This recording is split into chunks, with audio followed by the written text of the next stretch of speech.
ठीक है, इस लेक्चर में हम राइट एंगल ट्रायंगल की कुछ बेसिक प्रॉपर्टी सीखने जा रहे हैं। इसमें हम सबसे पहले एक राइट एंगल्ड ट्रायंगल मान लेते हैं। Right angle triangle, right angle triangle में पहली बात तो हम पढ़ रहे हैं relation between angles. Relation between, पूरा ही लिख लेते हैं, रिलेशन बिटवीन एंगल्स। तो सपोज कि मैंने एक ये राइट ट्रायंगल बना दिया यहाँ पर। ये राइट ट्रायंगल है तो एंगल 90 डिग्री का हो गया, और यदि 90 डिग्री का है और मान लेता हूँ कि मैं एंगल ये कितना है, थीटा है, और एंगल कितना दिया है, अल्फ़ा दिया है। सो हमारे पास इस राइट ट्रायंगल के हमने तीनों एंगल मान लिया। ये हमें पता है कि sum of internal angles of a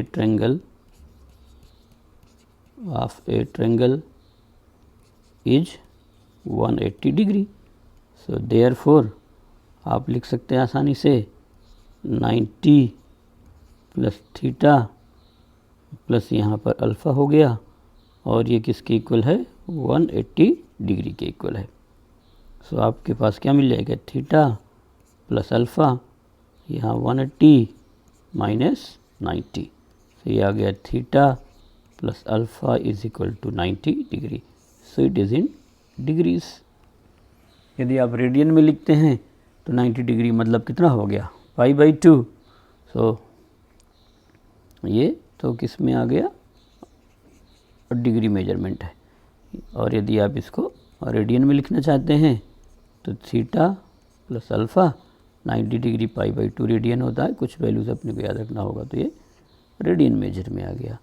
हमें डिग्री में सोचना ज़्यादा आसान होता है, इसलिए हम उसको हमेशा जो है आगे उसमें ही रिप्रेजेंट करेंगे। तो यहाँ पर हमने क्या सीखा इस पोर्शन में, कि यदि हमारे पास कोई राइट ट्रायंगल दिया हुआ है। राइट ट्रायंगल क्या मतलब होगा कि हम एक ऐसा ट्रायंगल बनाएंगे जिसका एक एंगल तो 90 डिग्री का है। चूँकि तीनों एंगल का सम हमेशा 180 डिग्री होता है, तो यदि हम एक अकेला एंगल 90 डिग्री का बना देंगे तो बाकी दोनों एंगल में से कोई भी एंगल अब 90 डिग्री तो हो नहीं सकता है, 90 डिग्री से कम होगा। तो दोनों जो एंगल्स हैं वो 90 डिग्री से कम होंगे, तो ये एक तरह का एक्यूट एंगल ट्रायंगल हो गया। सो अब तीनों एंगल का सम 180 डिग्री होता है, तो यहाँ पर हम लोग लिखेंगे 90 प्लस थीटा प्लस अल्फ़ा। एक को मैंने थीटा एंगल मान लिया है और एक को एंगल मैंने अल्फ़ा मान लिया है, तो तीनों का सम कितना होगा, 180 डिग्री होगा। So 90 plus theta plus alpha is equal to 180 degree. Then we have theta plus alpha is equal to 180 minus 90। So theta plus alpha is equal to 90 degree में आ गया। ये theta plus alpha is equal to हमारे पास कितना, π/2 हो गया। ऐसे बता सकते हैं।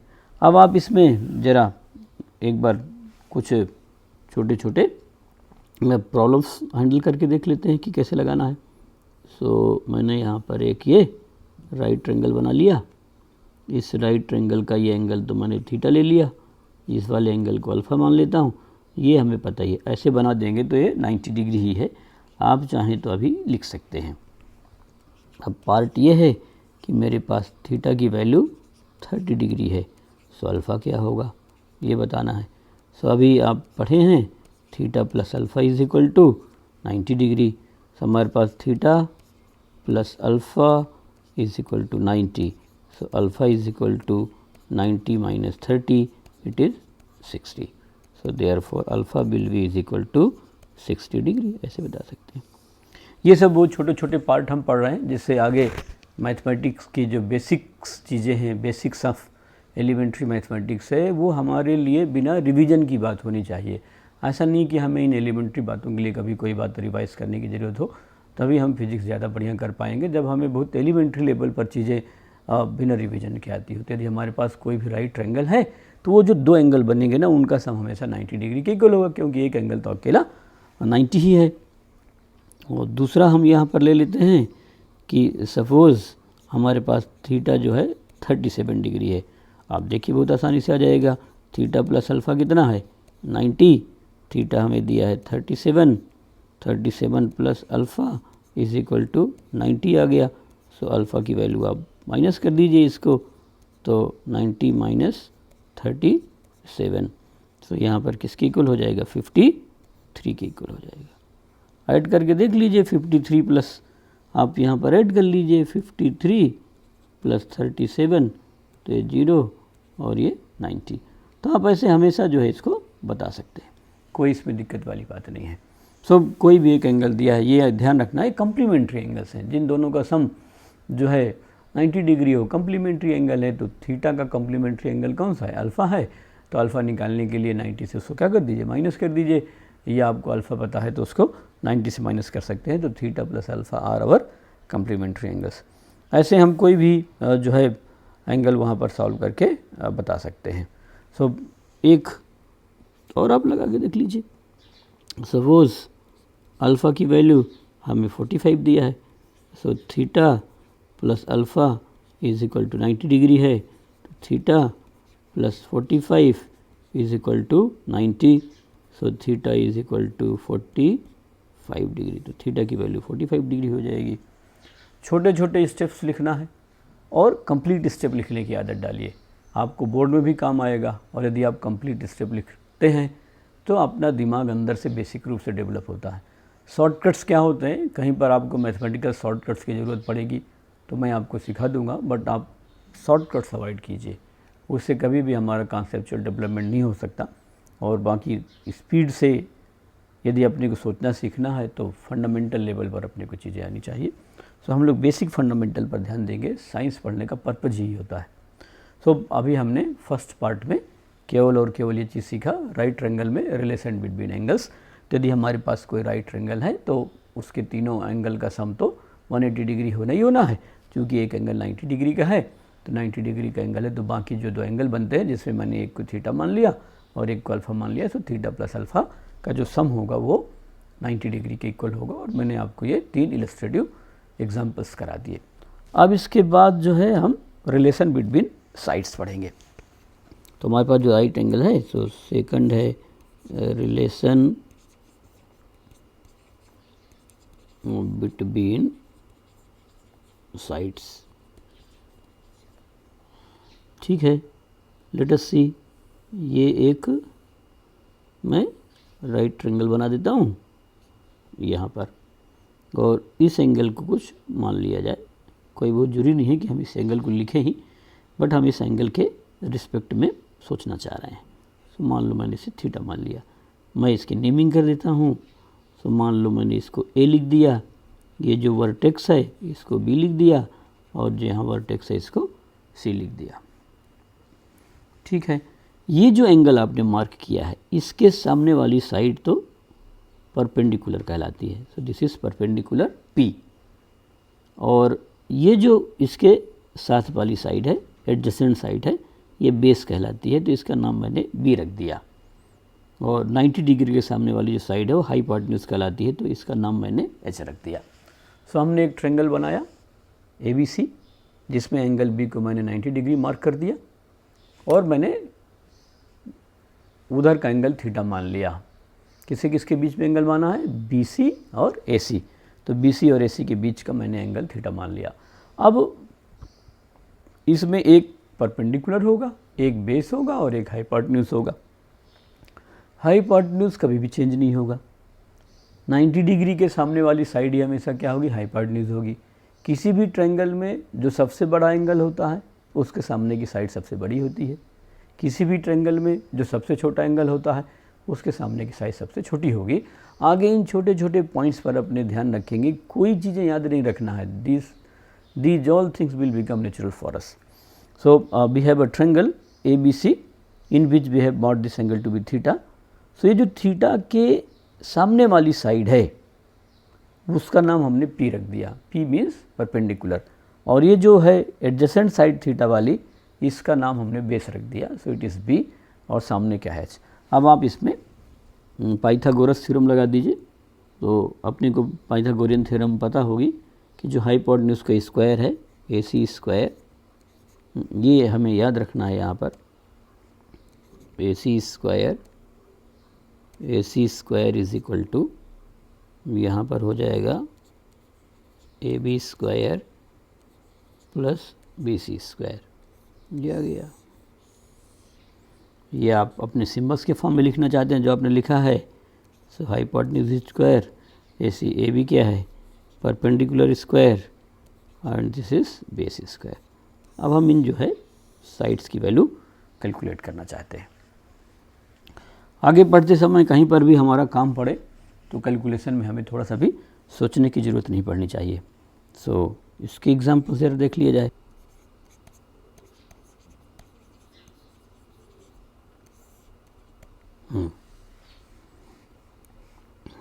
सो फर्स्ट एग्जाम्पल में मैं यहाँ पर क्या ले रहा हूँ,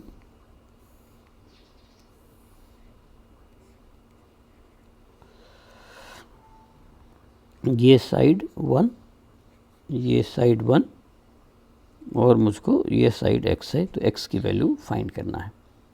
सो we have to find x। Find x आसानी से बता सकता है। अभी मैंने आपको बताया हाइपोटेन्यूज का square is equal to perpendicular का स्क्वायर प्लस बेस का स्क्वायर। सो ये कितना हो जाएगा, x square, this is 1 square plus 1 square.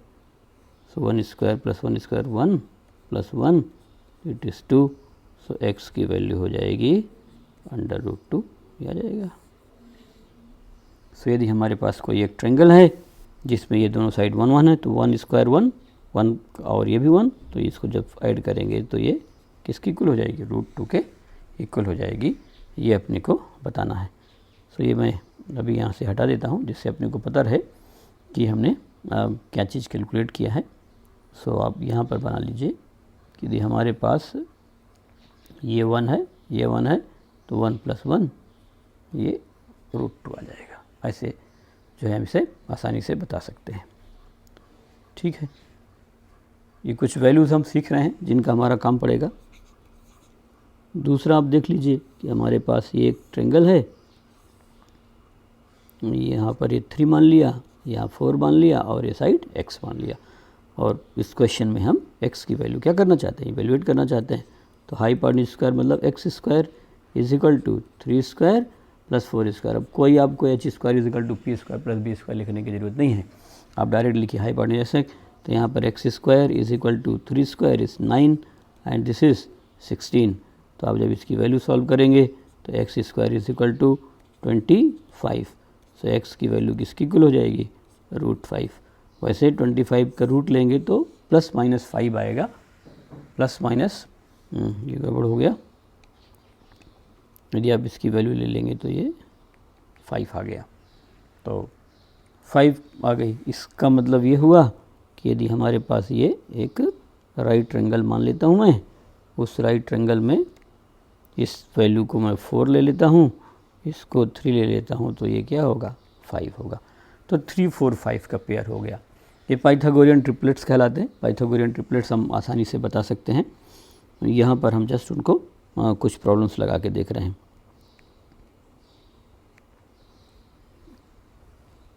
Third हम एज्यूम कर लेते हैं, कुछ मैं आपको साइड की कैलकुलेशन करा रहा हूँ, आगे मैं इसको यूज़ करूँगा। मैं इसको 1 ले लिया और इसको 2 ले लेता हूँ और अब इसको इस बार x मान लेता हूँ, तो इजी बताया जा सकता है हमें इसमें। तो ये 2 square is equal to x square plus 1 हो जाएगा। 2 square is 4, x square plus 1 हो जाएगा। So x square is equal to 4 - 1, 4 - 1 is 3, therefore x is equal to √3। तो ऐसे आ जाएगा।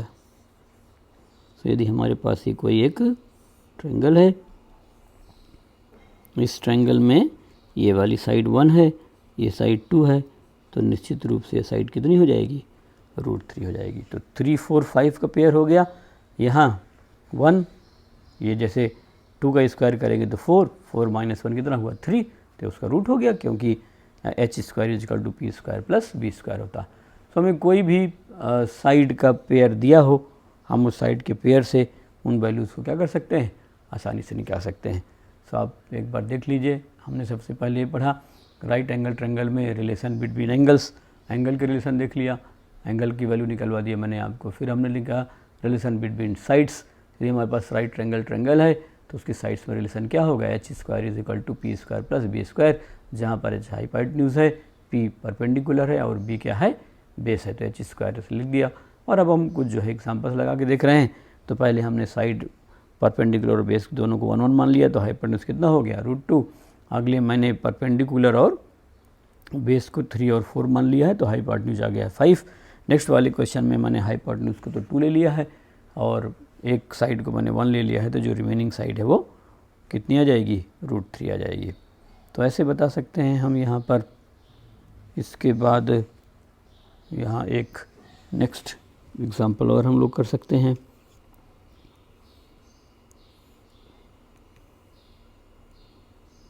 ये 5 और यहाँ 13, x की वैल्यू निकालना है। सो आसानी से हो जाएगा, 13 square is equal to X square plus 5 square. 13 square is 169, X square plus 25। So X square is equal to 169 minus 25। So यहाँ पर जो एक्स स्क्वायर की वैल्यू होगी वो कितनी आ जाएगी, 144। Therefore X will be is equal to 12। तो ये एक दूसरा हो गया। तो इस तरीके से हम चाहें तो पाइथागोरियन ट्रिपलेट्स ध्यान रख सकते हैं।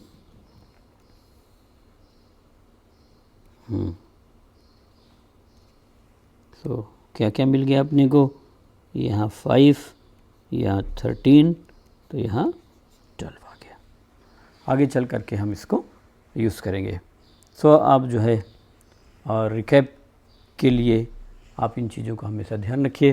सो क्या क्या हो, कौन कौन सी अपने को साइड्स मिली, 1 1 √2, 3 4 5 और इधर मैंने लिया 1 √3 2 और यहाँ लिया 5 12 एंड 13। तो ऐसे बता सकते हैं आप 3 4 5 वाली साइड से 1 1 √2 वाली साइड है 1 2 √3। तो ये राइट ट्रायंगल की तो हमने प्रॉपर्टी ले लिया।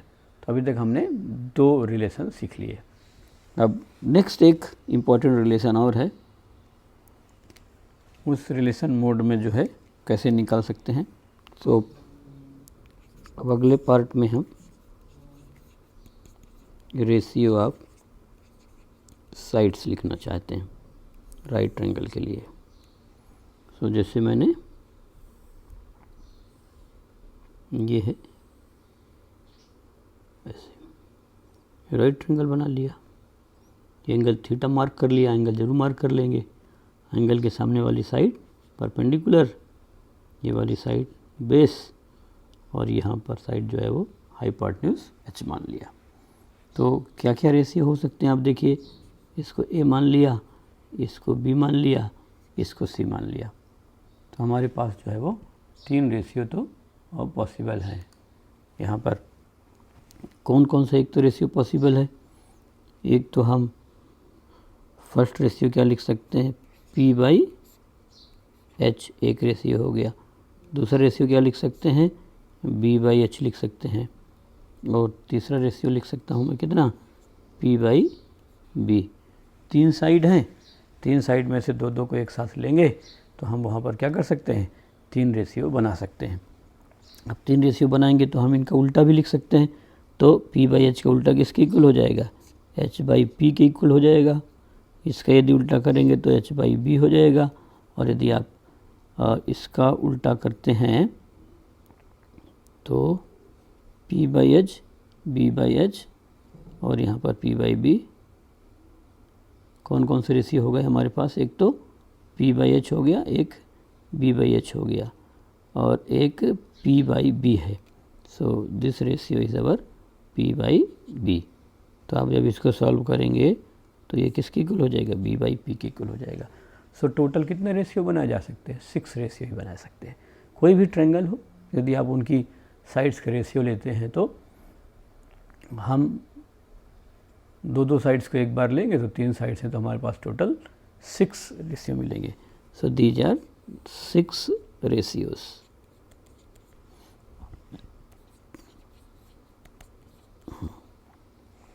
अब हम इन 6 रेशियोज में से ट्रिग्नोमेट्रिक फंक्शन डिफाइन कर सकते हैं। सो ट्रिग्नोमेट्रिक रेशियोज, कौन कौन से ट्रिग्नोमेट्रिक रेशियो ले सकते हैं आप देखिए यहाँ पर। हमने जो है ऐसे ले लिया, सो ये एंगल थीटा हो गया, ये परपेंडिकुलर मैं कैपिटल P लिख देता हूँ। अब ये कैपिटल B और ये कैपिटल H ले लिया। सो एक रेशियो कौन सा हो गया, P और H का हो गया, तो इस रेशियो का नाम रखते हैं साइन थीटा। सो हम जो रेशियो डिफाइन करेंगे वो ये एंगल थीटा मान लिया, तो हम एक रेशियो का तो लिखेंगे साइन थीटा। साइन थीटा किसका किसका रेशियो होगा, P/H का, P/H। सो यहाँ पर P और ये H आ गया। दूसरा रेशियो हम लोग डिफाइन करेंगे कॉस थीटा का, तो कॉस का जो रेशियो होगा वो बेस और H का होगा। सो कौन सा हो गया, B/H। अभी मैंने आपको बताया है कि हम टोटल 6 रेशियो बना सकते हैं, तो P/H और B/H हो गया। तीसरा हम जो रेशियो डिफाइन करेंगे, थर्ड रेशियो हम जो डिफाइन कर सकते हैं वो है किसका, tan थीटा कहलाता है। So that ratio is known as tan theta. और थर्ड रेशियो कौन सा था, P/B। सो tan थीटा यहाँ पर किसके इक्वल हो गया, P/B के इक्वल हो गया। सो हम इस तरीके से, यदि हमारे पास कोई राइट एंगल ट्रायंगल है तो उस राइट ट्रायंगल अपने लिए बड़ा इंपॉर्टेंट है। इसके बेसिस पर ही हमने ट्रिग्नोमेट्रिक फंक्शन से ट्रिग्नोमेट्रिक रेशियोज डिफाइन कर रखे हैं। सो हमारे पास 3 साइड हो गई, थीटा के सामने वाली साइड परपेंडिकुलर, थीटा के एडजेसेंट साइड क्या होगा, ये बेस B, और जो सबसे बड़ी साइड बचती है 90 डिग्री के सामने वाली वो H कहलाएगी। सो हम एक रेशियो कौन सा बना सकते हैं, P/B। P/B वाले रेशियो का नाम हमने क्या रख दिया, साइन थीटा। दूसरा रेशियो क्या बना सकते हैं, B/H, बेस और हाइपरन्यूज के रेशियो। इस रेशियो का नाम हमने क्या रख दिया, कोसाइन थीटा या कॉस थीटा। और तीसरा रेशियो हम क्या बना सकते हैं, P/B, जिसका नाम हमने क्या रख दिया है, tan थीटा रख दिया है। अब हम इनका रेसिप्रोकल लिख सकते हैं। सो आप देखिए यहाँ पर आगे जो है मैं बता रहा हूँ आपको, साइन थीटा की जो हमने वैल्यू लिखा था वो कितनी थी, P/H। सो इसका रेसिप्रोकल डिफाइन करेंगे हम कॉसेक थीटा, इसका उल्टा, तो कॉसेक थीटा हो गया। तो कॉसेक थीटा को जब आप उल्टा कर देंगे तो ये H/P हो गया, तो H/P मतलब 1/sin थीटा। तो रेशियो हमने शुरू में, हाँ आप देखिए रेशियो देखा था, एक रेशियो मैंने लिखा था P/H, तो उसी के नीचे लिखा H/P। फिर मैंने रेशियो लिखा कितना, B/H, उसी के नीचे लिखा H/B। फिर आगे कौन सा लिखा, P/B, और उसी के नीचे लिख दिया कौन सा मैंने, B/P। तो वो जस्ट क्या होगा, उसका रेसिप्रोकल होगा। तो साइन थीटा को मैंने कितना माना, P/H, इसलिए उसका उल्टा कितना हो गया, H/P हो गया। इसी तरीके से हमने कॉस थीटा लिखा था, तो कॉस थीटा की जो वैल्यू लिखा था that was base divide by hypotenuse B/H। तो इसलिए यहाँ पर हम जो कॉस है उसका रेसिप्रोकल सेक लिखते हैं, सेक इसके इक्वल होगा H/B के इक्वल हो जाएगा। H/B मतलब 1/cos थीटा, क्योंकि cos थीटा कितना था, B/H था। तो हम 3 ही रेशियो डिफाइन करते हैं और 3 इनके रेसिप्रोकल हो जाते हैं। यदि हमने रेशियो लिया तो उसका उल्टा भी कर देंगे, यदि हमारा एक रेशियो x/y है तो उसका उल्टा y/x भी होगा। तो इस तरीके से हम टोटल 6 रेशियो डिफाइन कर सकते हैं। सो आप देखिए हमने tan थीटा लिया था, वहाँ tan थीटा जो हमने डिफाइन किया था वो किसके इक्वल था, P/B के इक्वल था। So that was equal to P/B। So इसका उल्टा क्या कहलाता है, cot थीटा कहलाता है। सो cot थीटा की वैल्यू किसकी इक्वल हो जाएगी, B/P की इक्वल हो जाएगी। सो हमारे पास कितने ट्रिग्नोमेट्रिक रेशियो हो गए, 6। तो पूरी ट्रिग्नोमेट्री में जो कुछ भी पढ़ते हैं वो इन 6 रेशियो से ही मिल करके बना होता है। सो राइट ट्रायंगल की ये बहुत इंपॉर्टेंट 3 प्रॉपर्टीज़ पढ़ ली हमने, relation between angle, relation between sides and ratio of the sides. तो उस राइट ट्रायंगल की साइड्स के से हम जो रेशियो निकालते हैं उन्हीं रेशियो को हम पढ़ने जा रहे हैं ट्रिग्नोमेट्री में, और ये बहुत ज़्यादा इंपॉर्टेंट फंक्शन होते हैं। तो हमने पढ़ लिया कौन सा, sine theta, cos theta, tan theta. Sine का रेसिप्रोकल कॉसेक थीटा, कॉस का जो रेसिप्रोकल है वो सेक थीटा, और टेन थीटा का जो रेसिप्रोकल है उल्टा है वो कॉट थीटा हो गया। इस तरीके से साइन थीटा को हम क्या डिफाइन कर सकते हैं, P by H, cos theta को B by H, tan theta को पी बाई बी, तो कॉसेक थीटा हो जाएगा H by P, sec theta हो जाएगा एच बाई बी, और जो कॉट थीटा है वो बी बाई पी के इक्वल आ जाएगा। तो ऐसे जो है हम सॉल्व कर सकते हैं। अब मैं आपको इसमें कुछ वैल्यूज़ जो है अब मैं आपको कुछ वैल्यूज़ बता दे रहा हूँ। So values of T ratios, trigonometric ratios, तो पहला फॉर 30 डिग्री। सो 30 डिग्री के लिए सबसे पहले एक साइड बना लेते हैं ये, और इसमें एंगल तो मैं कितना मान लिया 30 डिग्री, और ये 1 मान लेता हूँ, ये साइड 2 मान लेता हूँ, तो ये किसकी इक्वल हो जाएगी, √3 की इक्वल हो जाएगी। ये हमने पढ़ लिया है। सो 30 डिग्री का यदि बनाना है, सो एक साइड 1 मान लीजिए, 30 डिग्री सामने वाली को 1, √3 और 2। अब आप ज़रा देखिए यहाँ पर केवल 3 ही लिखेंगे, साइन कॉस टेन बाकी आ जाएगी। साइन थीटा की वैल्यू किसकी इक्वल होती है, पी बाई एच के इक्वल होती है। सो आप देखिए जब आप यहाँ पर वैल्यू लिख रहे हैं, सो आपके पास पी कितना है 1, बी कितना है √3, और एच की जो वैल्यू है वो किसकी इक्वल है, 2 के इक्वल है। तो अब आप यहाँ पर साइन थीटा की वैल्यू लिख सकते हैं। सो जो साइन थीटा की वैल्यू है वो यहाँ पर आप लिखेंगे कितना, साइन थीटा हमारे पास आ गया पी बाई है एच, तो पी है 1। सो साइन थीटा की जगह पर हम कौन सा एंगल ले रहे हैं 30। सो यहाँ पर मैं लिख देता हूँ ये साइन 30। सो आप देखिए साइन 30, पी की वैल्यू कितनी है 1, तो साइन 30 1/2। इसी तरीके से आप जो है कॉस 30 लिख सकते हैं। सो आप देखिए यहाँ पर कॉस 30 की वैल्यू कितने बताए थे मैंने आपको, बी बाई एच, और हमें बी की वैल्यू कितने दिया है, बी आप देखिए बी दिया है बेस √3 और एच दिया 2। सो यहाँ कितना हो जाएगा, √3/2 की इक्वल हो जाएगा। इसी तरीके से आप यहाँ पर क्या निकाल सकते हैं, tan 30 निकाल सकते हैं। सो tan 30 की वैल्यू बता सकते हैं। सो tan 30 किसकी इक्वल बताया गया था, p बाई बी की इक्वल था। So tan 30 was p by B. So अब p बाई बी लिख रहे हैं, और p की वैल्यू 1 थी और b की वैल्यू हमारे पास कितनी थी, √3। इस तरीके से tan 30 आ जाएगा। आप देख लीजिए b की वैल्यू √3 है। सो यदि हमें 30 डिग्री की वैल्यू से याद रखना, वैल्यूज़ तो आपको याद हो जाएंगी, बट आप ट्रायंगल से खुद लिख सकते हैं। सो हमें जो भी मेन वैल्यूज़ लिखना है वो हम सब ट्रायंगल से निकाल सकते हैं। सो मैंने आपको सबसे पहला किसके लिए बता दिया, 30 डिग्री के लिए बता दिया। अब 30 डिग्री के बाद जो है मैं आपको यहाँ पर 30 डिग्री के लिए था, अब इस पॉइंट पर फॉर 60 डिग्री सेम ट्रायंगल है, 60 डिग्री में भी कोई दिक्कत है नहीं।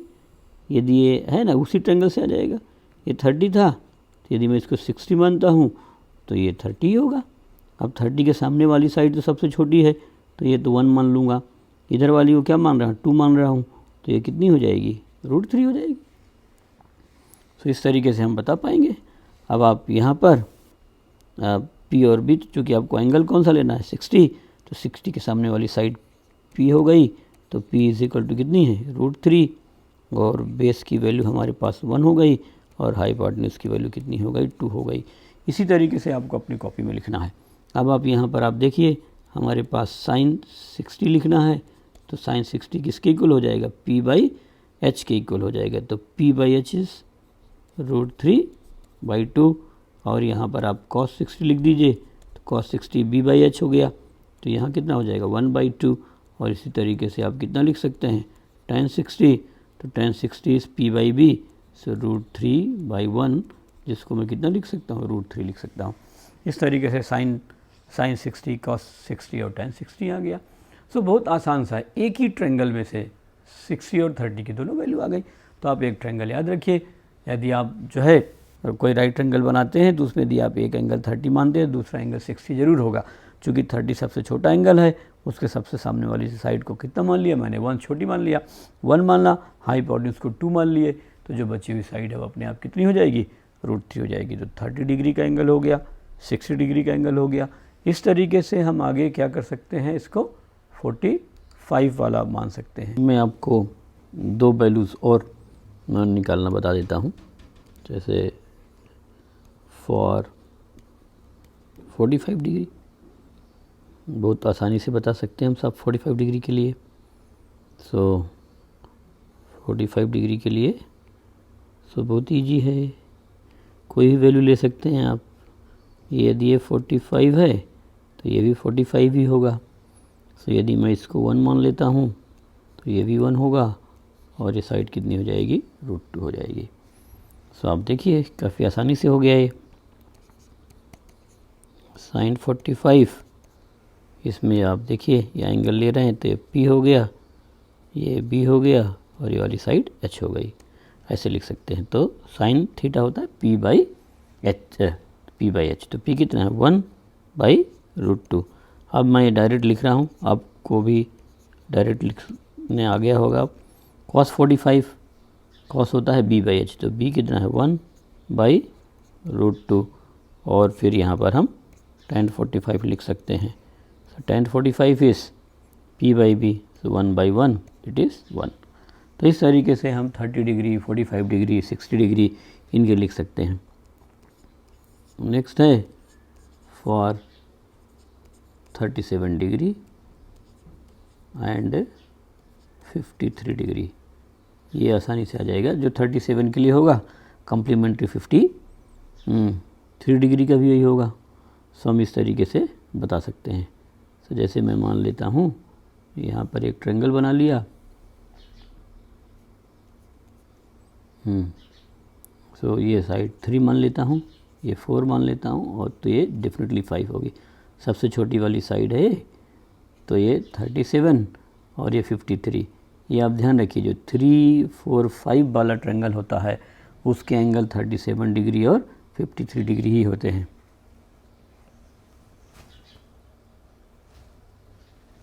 तो उसके एंगल होंगे 3 और वो। अब आप देखिए यदि मैं 37 ले रहा हूँ तो 37 के सामने वाला ये तो हो गया P परपेंडिकुलर और यहाँ पर क्या हो गया, ये बेस हो गया और ये हाइट हो गई। अब आप बहुत आसानी से लिख पाएंगे। सो आप जैसे यहाँ पर लिख रहे हैं sin 37, सो sin 37 होगा P/H, तो P कितना है 3 और H है 3/5। ये काफ़ी काम पड़ेगा फिजिक्स पढ़ते समय, अपने को याद भी रखना होगा। cos 37 is B/H।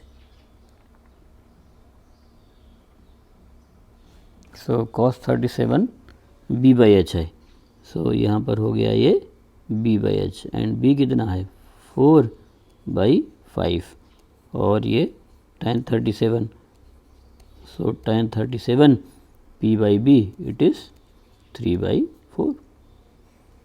सिमिलरली आप जो है 53 की लिख सकते हैं। तो जब आप ये 53 वाला एंगल लेंगे तो आप देखिए sin 53 जो है 56 सामने साइड कौन सी है 4, तो 4/5 हो जाएगा। और यदि आप cos 53 लेंगे तो cos थीटा था B/H, तो ये जब 53 लेंगे तो परपेंडिकुलर हो गया और ये वाला बेस हो गया, तो यहाँ पर क्या हो जाएगा 3/5। और यदि आप tan 53 लिखना चाहते हैं तो tan 53 P/B हो जाएगा। सो P इज़ 4/3। रेसिप्रोकल हो गए। 37 जो साइन का था वो कॉस में आ गया। जैसे sin 37 3/5 है तो cos 53 3/5 होगा। cos 37 4/5 है तो sin 53 4/5 होगा। और tan और ये कम्प्लीमेंट्री है तो एक दूसरे के रेसिप्रोकल होंगे। इस तरीके से हम क्या कर सकते हैं, एंगल्स को बता सकते हैं। सो एक बार देख लिया जाए, मैंने आपको 4 चीज़ें याद करना सिखा दिया कि आप 30 डिग्री के एंगल याद रख सकते हैं, 45 डिग्री के एंगल याद रख सकते हैं, 37 53 के याद रख सकते हैं और 60 डिग्री के याद रख सकते हैं। तो ये एक इम्पॉर्टेंट एंगल्स मिल गए जो मैक्सिमम ट्रिग्नोमेट्री पढ़ते समय हम जिनका एप्लीकेशन करेंगे हमारी 11-12 की फिजिक्स में, ये एंगल ही सबसे ज़्यादा काम आएंगे। इसके बाद काम आएगा 0 डिग्री, 90 डिग्री, 180 डिग्री।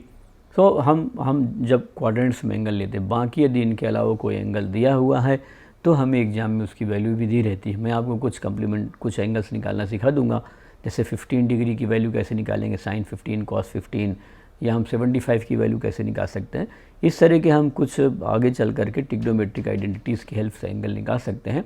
बट हमारा हम जिस तरह के क्वेश्चंस फिजिक्स में एड्रेस करेंगे, हम जिस तरह के क्वेश्चंस फिजिक्स में लेंगे, उन पे हम उस तरह के एंगल एज एन एग्जाम्पल लिए नहीं रहते हैं। सो आज मैं एक बार आपको शुरू से रिकैप करा देता हूँ कि आज के लेक्चर में हमने क्या पढ़ा। सबसे पहले हमने राइट ट्रायंगल लिया। राइट ट्रायंगल ऐसा ट्रायंगल है जिसका एक एंगल 90 डिग्री का है और बाकी दोनों का सम 90 डिग्री होगा। तो सबसे पहले मैंने एंगल का रिलेशन बता दिया। तो यदि 90 डिग्री वाले को छोड़ दें और एक को अल्फा मान लें, एक को थीटा, तो उन दोनों का सम कितना होगा, 90 डिग्री होगा। इसके बाद मैंने आपको कुछ एग्जाम्पल सिखा दिए थे, फिर रिलेशन बिटवीन साइड्स बता दिया। यदि कोई राइट ट्रायंगल है तो हमेशा होगा hypotenuse square equal to perpendicular square plus base square. इसके कुछ एग्जाम्पल्स मैंने आपको सिखा दिया। मैंने वो एग्जाम्पल्स लिए जिनको आगे मैंने एंगल निकालने में यूज़ किया है। नेक्स्ट हमने रेशियो ऑफ साइड्स निकाला। तो जो कि ट्रायंगल की 3 साइड्स होती हैं और आपको 2-2 का रेशियो निकालना है, तो ऐसे टोटल 6 रेशियो हमारे पास बन जाएंगे। क्योंकि हमारे पास टोटल 6 रेशियो होंगे, इसलिए हमने इनके लिए 6 सिम्बल्स डिफाइन किए, जिनको हम लोग ट्रिग्नोमेट्रिक रेशियो से ट्रिग्नोमेट्रिक फंक्शन बोलते हैं। तो एक ट्रिग्नोमेट्रिक रेशियो कौन सा हुआ, साइन थीटा, दूसरा हुआ कॉस थीटा, फिर tan theta, cot theta, sec theta and cosec theta. तो sine, cos, tan, cot, sec, cosec. अब साइन क्या होगा, परपेंडिकुलर और हाइपोटेन्यूज का रेशियो, कॉस होगा बेस और हाइपोटेन्यूज के रेशियो, और टेन होगा परपेंडिकुलर और बेस का रेशियो। इसके बाद कॉट होगा टेन का रेसिप्रोकल, सेक होगा कॉस का रेसिप्रोकल और कॉसेक होगा साइन का रेसिप्रोकल। तो ऐसे हमने ये सब वैल्यू सीख लिया। इसके बाद मैंने आपको 30 डिग्री की वैल्यू निकलना सिखा दिया। तो 30 डिग्री वाले के लिए हमने एक ट्रायंगल बनाया। तो 30 के सामने वाली साइड को 1 मान लिया, हाइपोटेन्यूज को 2 मान लिया, तो बेस कितना आ जाएगा, √3। तो 30 डिग्री वाले ट्रायंगल में कौन सी साइड्स आती है, 1 to √3। 60 डिग्री वाले में भी कौन सी साइड्स आएंगी, 1 to √3। √3 इनमें सबसे बड़ा है, तो 60 डिग्री जो 30 और 60 वाले में, तो 30 के सामने वाली साइड 1 होगी, 60 के सामने √3 और सबसे बड़ी साइड 2 होगी। तो 30-60 के ट्रायंगल की जो साइड्स हो गई 1 to √3 हो गई। अब आप जो है अपने आप साइड से याद रख लीजिए, वहाँ पे आप sine 30, cos 30, tan 30, sine 60, cos 60, tan 60, इन सभी की वैल्यू बता सकते हैं। तो 30-60 तो एक ही ट्रायंगल से निकल जाएगा। इसके बाद 45 वाला बहुत आसान है, 1 साइड मान लेंगे तो √2 आ जाएगा, 2 मान लेंगे तो 2√2 आ जाएगा। इस तरीके से आप जो है वैल्यूज ले सकते हैं। 3 मानेंगे तो 3√2 आ जाएगा। तो हम कोई भी साइड मान सकते हैं, चूँकि 1 और 1 इक्वल है तो वहाँ पर √2 आ गया। इसके बाद मैंने 37 और 53 के लिए बताया था। तो जो हम राइट ट्रायंगल बनाते हैं 3, 4 और 5 साइड वाला, उस राइट ट्रायंगल के एंगल कौन से होंगे, 37 एंड 53। तो 37 के सामने वाला जो है वो और 3 होगा, और 53 के सामने वाला जो हमारे पास जो 53 के सामने वाली जो साइड है वो 53 के सामने वाली साइड 4 हो जाएगी। तो इस तरीके से आज के लेक्चर में इतना ही। बाकी मैं आपको कुछ अभी आप इनको प्रैक्टिस कर लीजिए, कॉपी में बिना देखे 1 बार, 2 बार, 3 बार लिखिए, रिवाइज करिए, जिससे ये आने वाले टाइम में बिना रिवीजन के आपको वैल्यूज़ याद होनी चाहिए। ना अपने को कभी ट्रायंगल बनाना पड़े ना कुछ, बट अपने को यदि वैल्यूज़ याद रखना है तो इस ट्रायंगल के हेल्प से आप इन सारी वैल्यूज़ को याद रख सकते हैं।